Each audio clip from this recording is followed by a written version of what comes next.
Palabra es como aceite sobre mis heridas. Es el agua en el desierto y el calor en el invierno.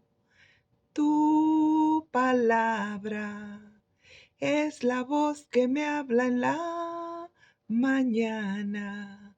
Es mi consejo cada día y en las pruebas quien me guía.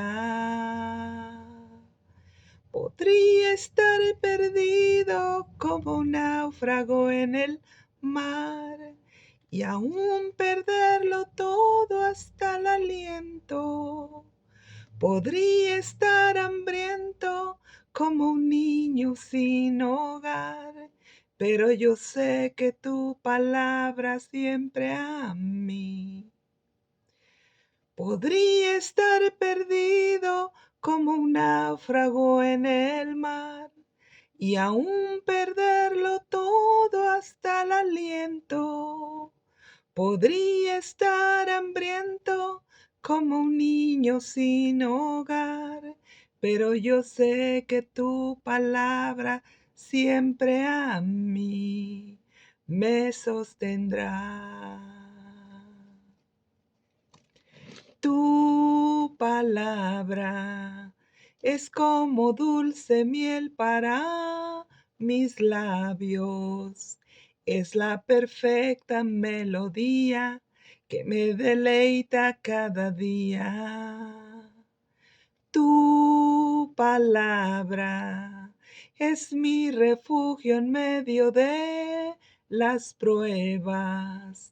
En la tristeza es mi alegría y en soledad mi compañía. Podría estar perdido como náufrago en el mar y aún perderlo todo hasta el aliento. Podría estar hambriento como un niño sin hogar, pero yo sé que tu palabra siempre a mí. Podría estar perdido como náufrago en el mar y aún perderlo todo hasta el aliento. Podría estar hambriento como un niño sin hogar, pero yo sé que tu palabra siempre a mí.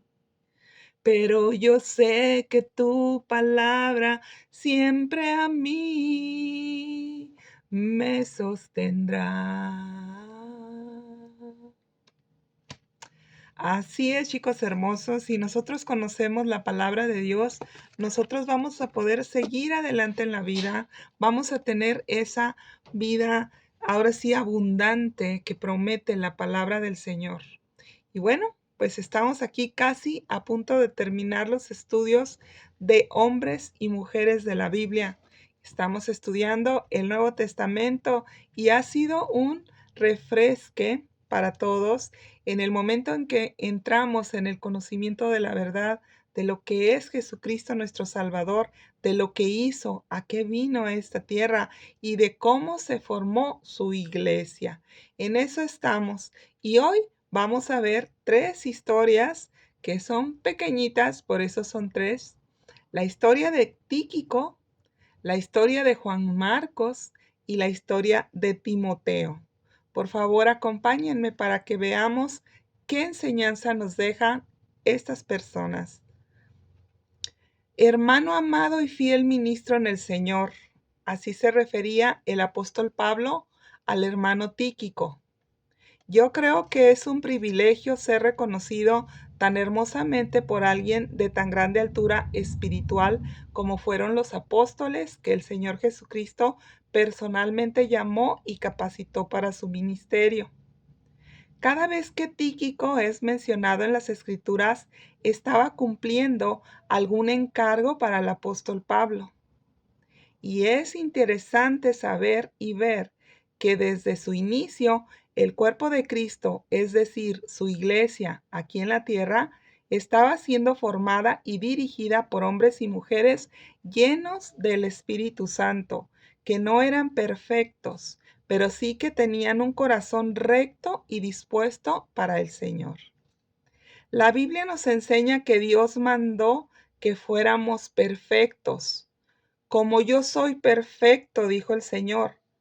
Y pudiéramos ver en esa orden como algo imposible de cumplir por ser personas terrenales con el pecado aún estorbando en esta carne.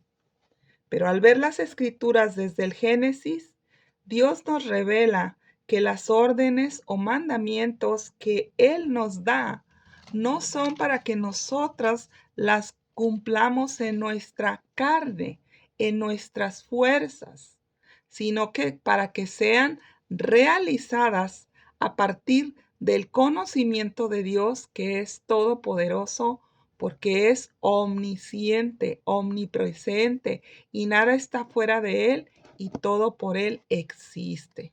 Así como en Génesis el Señor daba un mandamiento o una orden, por ejemplo, sea separada el agua de la tierra cuando creó el mundo.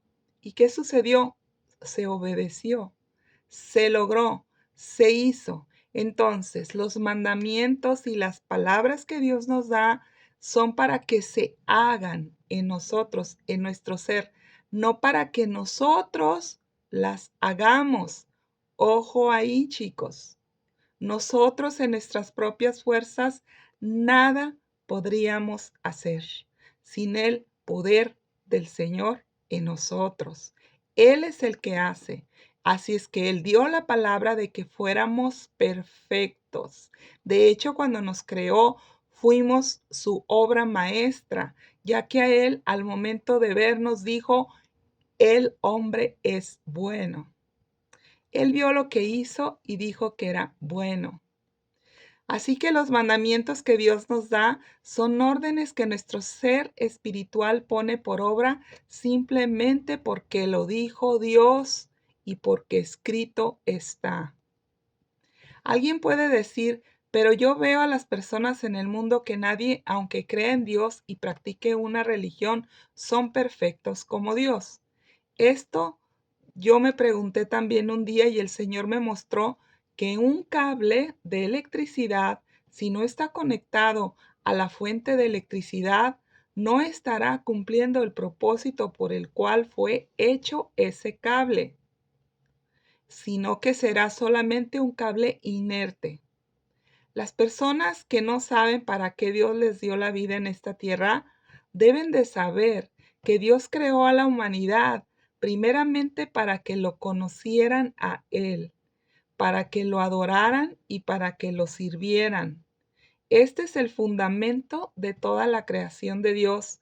Y cuando miramos los cielos y la tierra, el universo, vemos que toda su creación está cumpliendo ampliamente con este privilegio de conocer a Dios, de servir a Dios y de adorar a Dios con ese servicio.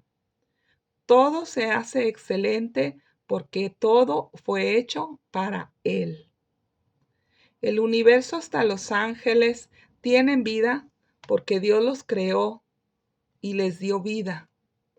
Pero la humanidad, Dios la pensó aún mayor que toda su creación. Dios nos pensó como unos seres hechos a su imagen y semejanza, de la misma naturaleza que Él y con la misma imagen de Jesucristo, su primogénito Hijo. Dios nos pensó como una familia para Él, donde Él es el Padre y nosotros somos sus hijos. De tal manera que Dios sabía que la naturaleza adámica se iba a pervertir por no elegir obedecer a Dios y terminaría haciendo lo que le diera la gana, cada quien con su libre albedrío.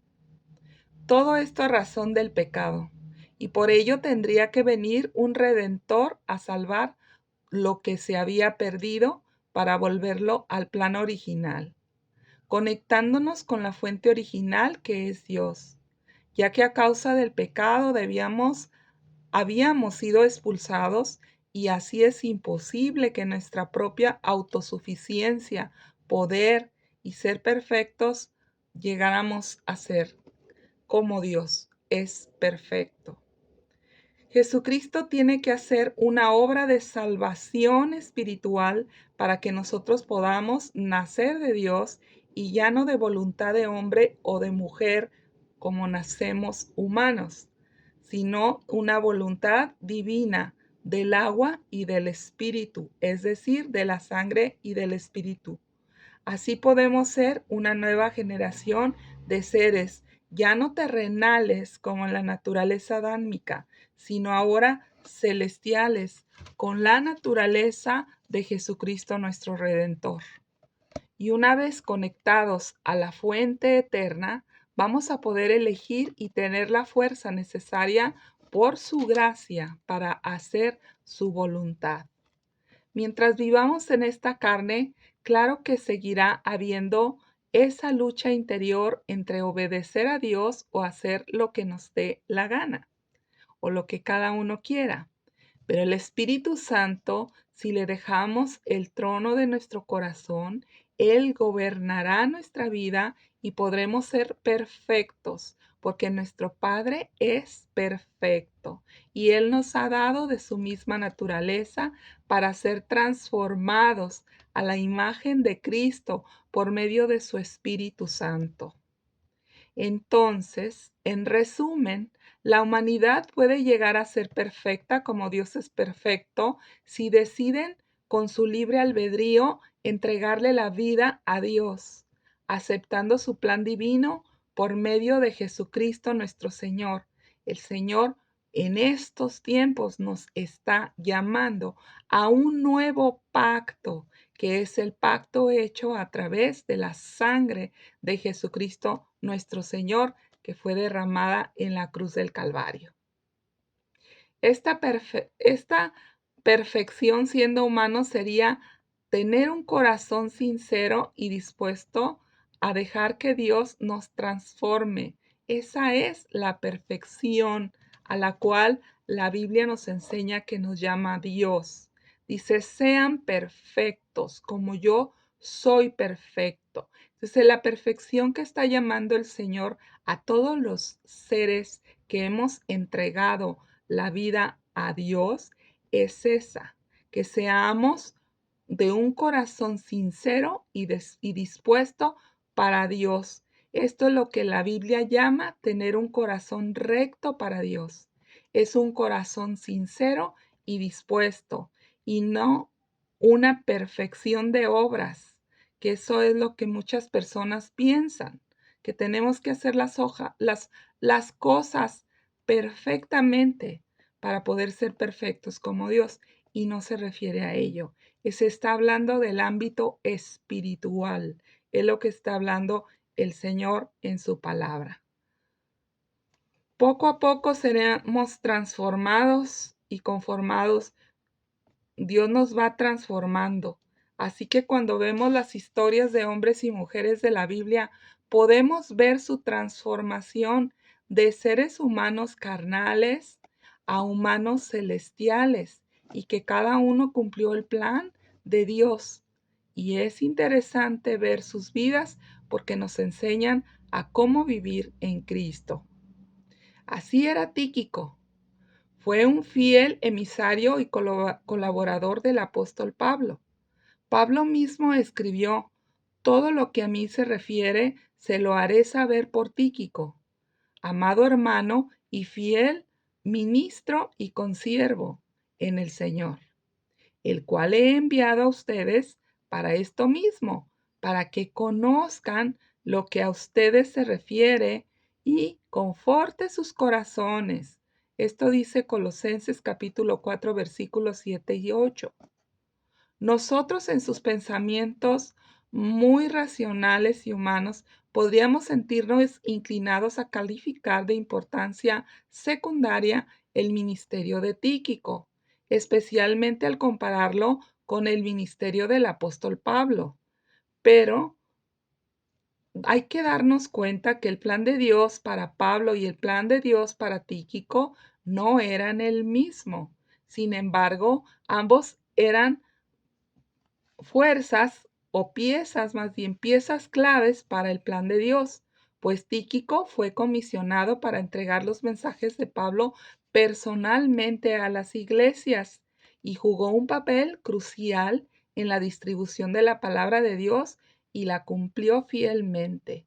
Esto nos lleva a reflexionar. ¿Estamos dispuestos nosotros como Tíquico para cumplir nuestro propio ministerio conforme al plan de Dios como lo hizo Tíquico? Como ya vimos, cada historia en la Biblia nos inspira y nos ayuda a conocer cómo actúa Dios y qué es lo que Él quiere que hagamos. También nos enseña que ningún trabajo en la obra para el Señor es pequeño o de menor importancia. Tíquico fue diligente, mientras que Pablo estaba preso en Roma y la gracia le dio a Tíquico. Las iglesias estuvieron bien informadas de cómo debían resolver sus problemas y los retos que como creyentes, los retos, perdón, y los retos que como creyentes se enfrentaban en cada congregación. El apóstol Pablo no mencionó de sus colaboradores si eran personas capacitadas, estudiadas o con habilidades y experiencia o con educación, pero sí mencionó que eran hombres de gran carácter y piedad. Con esto aprendemos que para ejercer el ministerio en la obra del Señor solo se requiere fidelidad, amor y un espíritu de servicio, incluso sacrificial, un corazón de siervo y devoción absoluta para el Señor. Todos tenemos capacidad de servir con excelencia cuando nuestro corazón es de obediencia absoluta al Señor y con todo nuestro ser. Dios para cada uno de sus hijos tiene diseñado un propósito y un plan para que lo desarrollemos en nuestra vida. Con respecto a Juan Marcos, nos cuenta la Biblia que había tenido un excelente comienzo. Tuvo un principio de ser llamado a acompañar a Bernabé y a Pablo en una encomienda de un viaje misionero y vio a Dios hacer cosas asombrosas a través de los apóstoles. Sin embargo, por alguna razón en su primer viaje, desertó Juan Marcos y los dejó a mitad del camino en la obra. Esto hizo molestar mucho a Pablo, de tal manera que la próxima vez que Bernabé sugirió que invitaran a Juan Marcos a la obra, Pablo se negó rotundamente a volver a trabajar con el joven. Esto está en Hechos capítulo 13, versículo 13. Esto nos enseña que hasta los creyentes maduros y piadosos como lo eran Pablo y Bernabé pueden llegar a tener desacuerdos que llevan a la separación de caminos. Sin embargo, Dios usó la división de estos grandes ministros en la fe para formar y enviar a dos equipos misioneros en lugar de uno. Con esto aprendemos que todo obra para bien a aquellos que amamos. Y cuando hemos entregado nuestra vida al Señor, Él usará cualquier situación que enfrentemos para nuestro bien. Aunque Pablo en el principio se molestó mucho por la actitud inmadura de Juan Marcos, más adelante vemos que cambió su forma de pensar. Esto está en Colosenses 4, versículo 10 y en 2 de Timoteo también capítulo 4, versículo 11. El Evangelio de Marcos fue escrito precisamente por Juan Marcos, que fue colaborador de Pablo y de Bernabé. Esto nos enseña que para servir al Señor no importa si nuestro inicio fue pequeño o tuvimos muchos errores por inmaduros. Lo importante es ver, creer y confiar que Dios nos hará prosperar así como madura nuestra alma. Muchos no se atreven a servir al Señor porque piensan que no son capaces y otros porque se han equivocado mucho. Y todo es por desconocimiento de lo que Dios puede hacer. La esencia del Evangelio de Marcos se aprecia en este versículo que dice, El Hijo del Hombre no vino para ser servido, sino para servir y para dar su vida en rescate por muchos. Esto está en Marcos capítulo 10, versículo 45. Capítulo tras capítulo, el libro del Evangelio de Marcos expone el enfoque doble de la vida de Cristo, que fue el servicio y el sacrificio. Marcos representa a Jesús como el siervo de Dios en acción, que responde de inmediato a la voluntad de su Padre, predicando, enseñando, sanando. Podemos ver al Salvador ministrando las necesidades de los demás, aún hasta la muerte, y después de la resurrección lo vemos comisionando a sus seguidores para continuar su obra para la gloria de Dios el Padre y bajo su gran poder por medio de su Espíritu Santo, convirtiendo así a los que le han entregado su vida en discípulos suyos que siguen sus pasos en el camino del siervo perfecto. Realmente se sabe poco acerca de Juan Marcos. Solo sabemos que fue colaborador del apóstol Pablo y compañero en misiones con Bernabé, y que al parecer era el primo con quien anduvo en su viaje misionero a Antioquía. Aunque Marcos no fue uno de los 12 apóstoles primeros que levantó Jesús, pero según la tradición cristiana, se dijo que Juan Marcos fue muy cercano al apóstol Pedro y que probablemente basó su narración del Evangelio en gran parte en el testimonio presencial del apóstol Pedro, puesto que nuestra cita de los puesto que nunca cita la ley judía. Marcos parece ser escrito para los cristianos griegos y romanos del primer siglo. Marcos es el evangelio más breve de los 4 y la mayoría de eruditos están de acuerdo en que fue el primero en escribirse. Otros escritores del evangelio lo usaron como base para hacer documentos, y Marcos y Lucas son ediciones extendidas que incorporan reportes de testigos oculares e información acerca del Mesías. Marcos no hace referencia alguna de la genealogía de Jesús ni de su nacimiento virginal, y tampoco incluye el famoso Sermón del Monte, el cual Mateo cubre en 3 capítulos de su libro. Se considera que el Evangelio de Juan Marcos fue escrito entre los años 50 al 65 después de Cristo. Y bueno, ahora vamos a ver la historia de otro hombre que fue un fiel ayudante del apóstol Pablo. Se trata de Timoteo. Timoteo fue un hombre que honró a Dios. El nombre de Timoteo significa uno que honra a Dios. Pablo le confió los proyectos más difíciles en Éfeso, Corinto, Macedonia y Tesalónica. Siendo ya Timoteo adulto, él demostró valientemente su compromiso con Cristo al someterse al doloroso procedimiento de la circuncisión, a fin de acomodar la predicación de Pablo a los judíos, pues en aquella época un hombre que no fuera judío no era bien recibido por los judíos para que hablara de Dios. Para un judío era imperante que estuviera circuncidado para que alguien dijera que era judío. Pablo, el apóstol anciano y con experiencia, llena sus cartas a Timoteo, su joven aprendiz, con palabras de ánimo, afirmación y su desempeño pastoral y guía piadosa. Es evidente que entiende la pesada carga de responsabilidad que él tiene como pastor de la iglesia de Éfeso.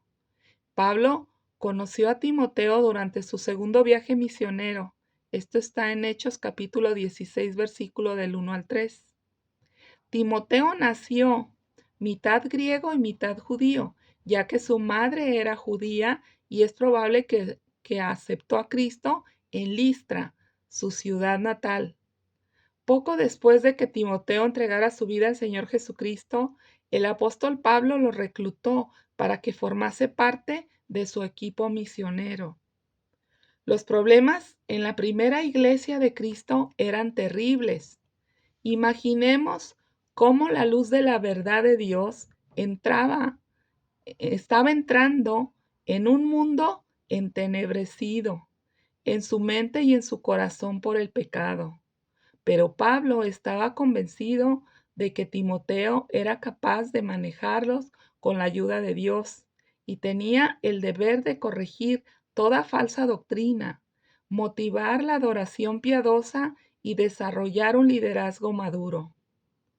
Pablo reconoció al joven Timoteo y le recomendó cuidar su conducta como ministro. Timoteo debía de mantenerse en guardia para que su juventud no fuera ocasión para los pecados juveniles, a los cuales son presos muchos jóvenes cristianos. Pablo exhorta al joven que su vida la conservara íntegra y activa para el Señor, y que tuviera cuidado de que no fuera al contrario, es decir, dejar que su ministerio se corrompiera por el pecado y se volviera pasiva, ya que esto sería desventaja y probable tropiezo para los que vienen detrás. Pablo le recomendó tener especial cuidado para evitar que los falsos maestros con sus motivaciones egoístas entraran en la iglesia. El apóstol lo amonestó en su carta para que procurara tener la rectitud, la piedad, la fe, el amor, la perseverancia y la amabilidad que corresponde a un hombre de Dios. El apóstol recalca especialmente los peligros del materialismo, condena la idea de tomar la piedad como fuente de ganancia. Esto está en 1 de Timoteo capítulo 6:5. Y le dice el apóstol que debe de sentirse contento, teniendo sustento y abrigo, ya que la obediencia a Dios siempre traerá bendición consigo, como promete el Salmo 37, versículo 4, que dice: Deleítate a sí mismo en Jehová, y Él te concederá las peticiones de tu corazón. Cuando podemos someternos a la voluntad de Dios y hallar todo nuestro gozo en Él, tenemos más de lo que este mundo jamás podría esperar ofrecernos, porque tenemos un tesoro que nunca se desvanecerá, un tesoro eterno. La Biblia dice que donde está nuestro tesoro, ahí está nuestro corazón. Esto nos lleva a reflexionar hoy. ¿En dónde está tu tesoro? ¿Cuáles son los pensamientos que tienes durante el día? ¿Qué pone a latir tu corazón de asombro? ¿Qué consideras indispensable para poder vivir? Aquello que capte tu atención es tu tesoro, pero Dios es el único verdaderamente digno de tu corazón. Filipenses 4:11 al 13. La clave que da el apóstol Pablo a Timoteo y que la escritura de Dios da a nosotros también es que tengamos contentamiento. Cualquiera que sea nuestra situación, ya sea que tengamos de todo o que carezcamos de todo, debemos dar gracias a Dios, porque todo lo podemos soportar si es Jesucristo el que nos fortalece. Sin Jesús no podemos hacer nada. El Señor mismo nos lo hizo saber en San Juan capítulo 15, versículo 5, que básicamente dice que la única manera en que podemos desempeñar un papel significativo en el reino de Dios es permitirle a Jesús que viva su vida en y a través de nosotros. Mientras que separados de Él, nada podemos hacer. Solo en Él podemos hacer realidad todo lo que nos llame el Señor a hacer. El apóstol advierte que los que quieran enriquecerse caerán en tentación y lazo de muchas codicias necias y dolorosas, que hunden a los hombres en la perdición y en la destrucción. Primera de Timoteo 6:9. La Biblia condena nuestros deseos de volvernos ricos, no porque sea pecado tener dinero, sino porque la lujuria de la riqueza conduce a la pobreza espiritual. Aquellos que su fin o se fijan la meta de adquirir posesiones materiales viven en función de un ídolo insaciable. Solo existe una cosa que puede satisfacer nuestros anhelos más profundos y nuestras necesidades más intensas, y es una relación personal con el Señor Jesucristo. En últimas, todo aquello de valor terrenal a lo que nos aferramos, lo perderemos. Enseguida el apóstol nos escribe una frase que se ha vuelto famosa entre los creyentes. Esta frase la que dice, porque raíz de todos los males es el amor al dinero. La avaricia, dice Pablo, puede hacer que los hombres se aparten de la fe y antes que se den cuenta terminarán traspasados de muchos dolores. El dinero es meramente un objeto, pero el amor al dinero es una raíz de pecaminosidad, puesto que forma o toma el lugar de Dios en nuestra vida. Nadie puede ser leal a dos amos, lo dijo el Señor Jesucristo. Esto está en Lucas capítulo 16, versículo 13, donde dice el Señor, no pueden servir a Dios y a las riquezas. A menudo pensamos que las posesiones materiales nos harán felices o nos darán un sentido de seguridad, pero la verdad es que solo Cristo puede darnos el gozo y la confianza que realmente necesitamos desde lo más profundo de nuestro ser. La Biblia también nos revela que tal vez Timoteo en su infancia quizás fue tímido en ciertas ocasiones. No obstante, se consagró al Señor y pasó los años de su juventud adulta recorriendo el mundo y predicando el Evangelio. Timoteo hasta hoy sigue inspirándonos a ser valientes y esforzados, incluso cuando sentimos que esas cualidades nos faltan por naturaleza. Estas cartas a Timoteo también incluyen dos de las descripciones más sublimes de Dios en todas las Escrituras. Pablo llama a Dios el Rey de los siglos, inmortal, invisible, el único y sabio Dios. El apóstol se dio cuenta de su grande y sublime amor, que si estuvo dispuesto a salvar Dios a él, al Pablo que intentó destruir su iglesia, estará también dispuesto Dios a salvar a cualquier persona que crea en él. No es por nuestra bondad que somos aceptados por el Señor, sino que es a causa de su gran amor y su provisión para nosotros en la cruz. Él es bienaventurado y solo soberano, Rey de reyes y Señor de señores, el único que tiene inmortalidad, que habita en la luz inaccesible, a quien ninguno de los hombres ha visto ni puede ver, al cual sea la gloria, el imperio sempiterno.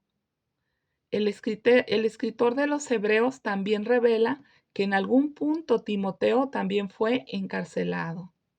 La cárcel es el último lugar donde uno esperaría que se escribiera una carta de ánimo, pero allí es donde se originó la segunda carta de Pablo a Timoteo, en una prisión romana. El apóstol empieza a asegurarle a Timoteo su amor y sus oraciones continuas, y luego le recuerda que su herencia espiritual y su responsabilidad. Solo aquel que persevera trata de ser un soldado o un atleta, un agricultor o un ministro de Jesucristo que cosechará el galardón de Dios.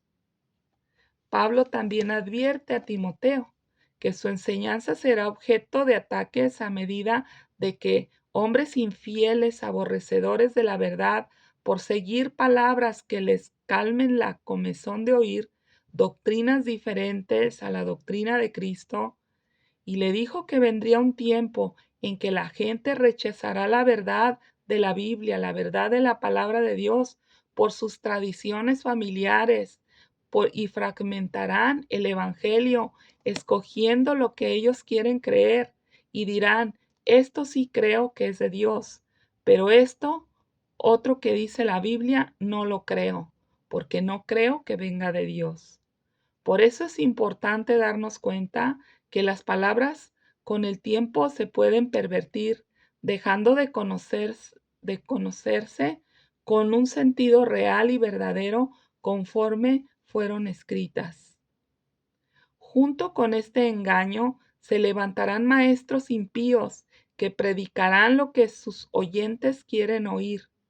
Impío significa falto de amor por el bien común de todos. En resumen, falta de respeto o de lo establecido por Dios. En la antigüedad se creía que si le faltaba el respeto a Dios, por ejemplo, yendo a los templos paganos. Pagano se refiere a un templo donde existen muchos dioses, es decir, un templo politeísta, que tenían adoración a diferentes dioses y les daba igual adorar a Dios Padre que adorar a otros dioses. Muchos, aún esto ofende a Dios en la actualidad, puesto que es un pecado. Todo esto por ignorancia, que la verdad es, hay un solo Dios que creó todo el universo y todo lo que existe, y este Dios está vivo. Actualmente, al igual que Timoteo, debemos mantenernos firmes en las enseñanzas de los apóstoles a través de la Biblia para que nuestra fe no decline en pos de la manipulación detrás de los que enseñan o hablan palabras y creencias del mundo como si fueran palabra de Dios. Debemos saber que de toda palabra que salga de nuestros labios daremos cuenta, y no a los hombres, sino a Dios. Nosotros responderemos a Jesús, quien juzgará a los vivos y a los muertos. Timoteo cuenta con el ejemplo de Pablo como su guía y la palabra de Dios para renovar sus fuerzas, ya que ahora es él quien tiene al frente una oposición creciente, así como también oportunidades estupendas. Pablo a Timoteo le tuvo tal cariño que le abría su corazón cuando al final de sus días todos lo habían abandonado, y pidió a Timoteo que no tardara de ir antes de que viniera el invierno. Los informes de esta epístola nos enseñan el amor que se siente entre creyentes de una misma fe, y que Dios diseñó la vida cristiana para que tenga lugar al interior de la comunidad, y que todos, incluidos los venerables apóstoles, necesitaban el compañerismo de otros creyentes. Las cartas de Pablo a Timoteo nos enseñan que estamos alertas a las falsas doctrinas y aferrémonos a la verdad, revelada únicamente en la palabra de Dios, que son los libros que Dios ha preservado para el orden de su iglesia y para la bendición de la vida de todos los creyentes. La Biblia fue escrita para toda la humanidad, pero no toda la humanidad creerá en ella. Y también no todos los que se dicen creer la pondrán por obra, y con ello se pierden las bendiciones que vienen por la obediencia a Dios. La Biblia también Dios nos la dio para que podamos filtrar y conocer entre lo que dice el mundo y lo que dice Dios. Y yo un día decidí creer solo lo que dice la Biblia. Y por eso inventé un dicho que cuando dudo de algo, me digo a mí misma, si lo dice Dios, yo lo creo. Y si no lo dice, no. Y si lo creo, entonces lo pongo por obra, con la certeza que seré ampliamente bendecida por la obediencia a Dios. Oremos. Gracias, Padre, por mostrarnos la verdad en tu palabra y por ayudarnos a seguir adelante en nuestra vida. Gracias, Cristo, por transformar nuestras vidas, ayudándonos a no desfallecer con los problemas que naturalmente trae consigo la vida en esta tierra a causa del pecado. Te pedimos de favor, Señor, que nos acompañes en toda decisión, en toda situación, en todo trabajo, en todas las áreas de nuestra vida, que seas tú el que declares esos mandamientos, esas palabras que forman nuestra vida, que forman nuestro ser, para bendición de todos los que nos rodean y para gloria de tu nombre. Te lo pedimos en el nombre de Jesús. Amén. Y bueno, chicos, pues no me puedo despedir. Ustedes ya saben, el motivo por el cual yo hago estos videos es para que más personas conozcan la verdad de la palabra de Dios, para que conozcan a Dios, para que conozcamos la salvación de Jesucristo nuestro Salvador. Y bueno, si este día a ti te gustaría entregarle la vida a Cristo, por favor, haz esta oración conmigo. Repite en voz alta y dile: Padre, en este día reconozco que soy pecador y que no tengo salvación por mis propios méritos. Reconozco que necesito que tú me salves y creo que tú proveíste la salvación a través de creer y aceptar a Jesucristo, tu único Hijo, como mi Redentor. Hoy, con sinceridad y de todo corazón, lo acepto. Por favor, dame de tu Espíritu Santo para que me guíe y me conduzca a toda la verdad, y cuando muera, me lleve al cielo, a vivir contigo para siempre. Yo lo creo en el nombre de Jesús. Amén. Si usted dice esta oración, yo lo felicito y le recomiendo que si tiene una Biblia la lea en su casa. La puede leer desde el principio, desde el Génesis, para que vea cómo Dios creó todas las cosas. O puede leer también desde los Salmos para ver el corazón de Dios, qué es lo que piensa Dios. O puede comenzar a leer Proverbios para que adquiera sabiduría. O puede leer el Evangelio de San Juan, que explica sencillamente y con claridad quién es nuestro Señor Jesucristo, a qué vino, qué hizo. Y bueno, pues esa es la Biblia y estos son estudios de hombres y mujeres de la Biblia. Espero la próxima vez que nos veamos tener otra historia de hombres y mujeres de la Biblia. Hasta pronto.